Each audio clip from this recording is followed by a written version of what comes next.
రాజకీయాల్లో అశ్లీల కామెంట్స్ కు అంతే లేకుండా పోతోంది. పెద్ద చిన్న తేడా లేకుండా అశ్లీల పదజాలాన్ని వాడేస్తున్నారు. ఎన్నికల వేళ ఈ కామెంట్స్ కు మరింత పబ్లిసిటీ లభిస్తోంది. సోనియా, రాహుల్ పై కొందరు బీజేపీ నేతలు చేసిన కామెంట్స్ దేశవ్యాప్తంగా విమర్శలకు దారితీశాయి. వాటికి కొందరు స్పందించిన తీరు కూడా అంతే స్థాయిలో అవమానకరంగా ఉన్నాయి. ఇంతకీ బీజేపీ వాళ్లు ఏమన్నారు? ఇతరులు ఎలా రెస్పాండ్ అయ్యారు? Watch the story.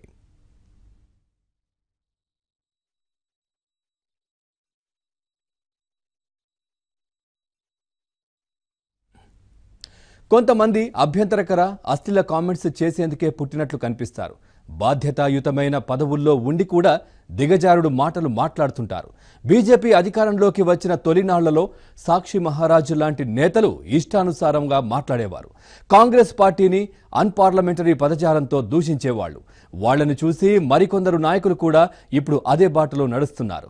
యూపీలోని బలియా నియోజకవర్గం ఎమ్మెల్యే సురేంద్ర సింగ్ తరచూ వార్తల్లో వ్యక్తి అవుతున్నారు.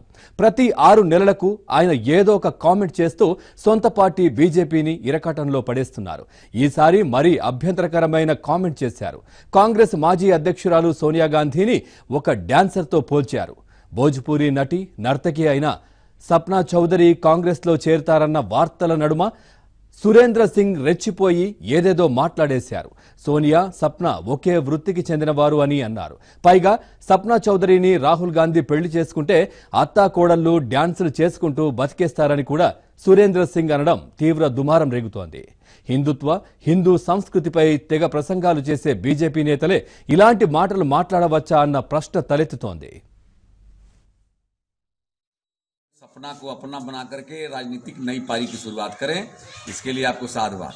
लेकिन भारत की जनता कभी भी नर्तकी को देश चलाने की इजाजत नहीं देती। इसलिए देश चलाने की इजाजत तो मोदी जी से चरित्रवान और ईमानदार नेता के हाथों में होगा। नर्तकी के आने से भारतीय राजनीति पर कोई फर्क पड़ने वाला नहीं है। मुझे खुशी है कि अब राहुल जी नेताओं पर भरोसा हटा करके अब नर्तकी पर भरोसा करना चालू कर दिए।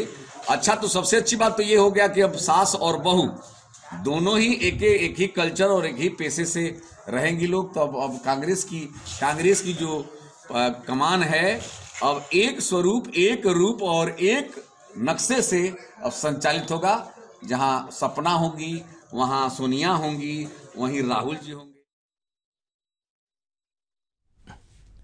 బీజేపీ నేతల వరుస కామెంట్స్ రాజకీయాలను కుదిపేస్తున్నాయి. సురేంద్ర సింగ్ నిన్న సోనియా గాంధీని నర్తకితో పోల్చితే యూపీ మంత్రి శ్రీకాంత్ శర్మ మరో అడుగు ముందుకేశారు. కాంగ్రెస్ అధ్యక్షుడు రాహుల్ గాంధీని కొజ్జా అంటూ సంబోధించారు. బాలాకోట్ దాడుల్లో ఉగ్రవాదుల మరణాలను ఆధారాలు చూపాలన్న కాంగ్రెస్ ను ఉద్దేశించి యూపీ రాష్ట్ర మంత్రి శ్రీకాంత్ శర్మ తీవ్ర వ్యాఖ్యలు చేశారు. ఉగ్రవాదంపై పోరులో దేశమంతా బీజేపీ వైపు ఉంటే కొజ్జా రాహుల్ గాంధీ చేస్తున్న వ్యాఖ్యలు సిగ్గుచేటు. ఉగ్రవాదంపై పోరును బలహీనపరచాలని చూస్తున్నారని ట్వీట్ చేశారు. దీనితో ప్రత్యర్థులు కూడా రెచ్చిపోయారు. కాంగ్రెస్ పెద్దగా స్పందించకపోయినా కాంగ్రెస్ మిత్రపక్షం ఆర్జేడీ మాత్రం అంతే తీవ్రంగా స్పందించింది. రాహుల్ కొజ్జా అయితే మోదీ ఏంటంటూ ట్విట్టర్లో ప్రశ్నించింది. పైగా బీజేపీ వారికి ఈ సంగతులన్నీ ఎలా తెలుసని నిలదీసింది. అధినేత భాష అశ్లీలంగానూ అభ్యంతరకరంగానూ ఉంటోందని, అనుచరులు కూడా ఆయన అడుగుజాడల్లో నడుస్తున్నారని ఆర్జేడీ ఆరోపిస్తోంది.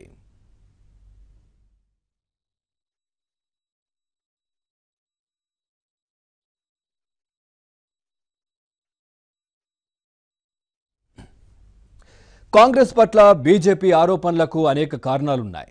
సప్నా చౌదరిని కాంగ్రెస్లో చేర్చుకోవడంతో పాటు వారణాసిలో పోటీ చేయించాలని హస్తం పార్టీ భావిస్తున్నట్లు ఒక ప్రచారం జరిగింది.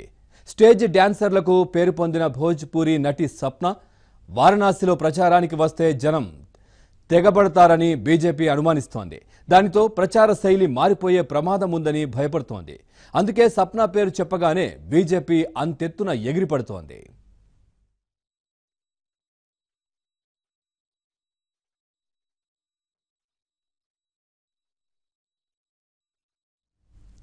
మరోపక్క యూపీలో ఇప్పుడు టఫ్ ఫైట్ ఖాయమని తాజా సర్వేలు చెబుతున్నాయి. అక్కడ 80 నియోజకవర్గాల్లో గత ఎన్నికల్లో బీజేపీ 71 చోట్ల గెలిచింది.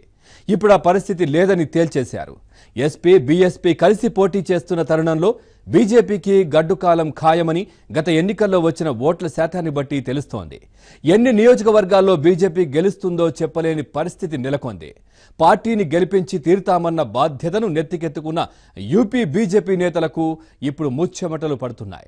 దానితో వాళ్లంతా ఇప్పుడు ప్రతిపక్షాలపై విరుచుకుపడుతున్నారు. ఎన్నికల వేళ అశ్లీల కామెంట్స్ పెరిగిపోవడానికి కూడా అదే కారణమని భావిస్తున్నారు.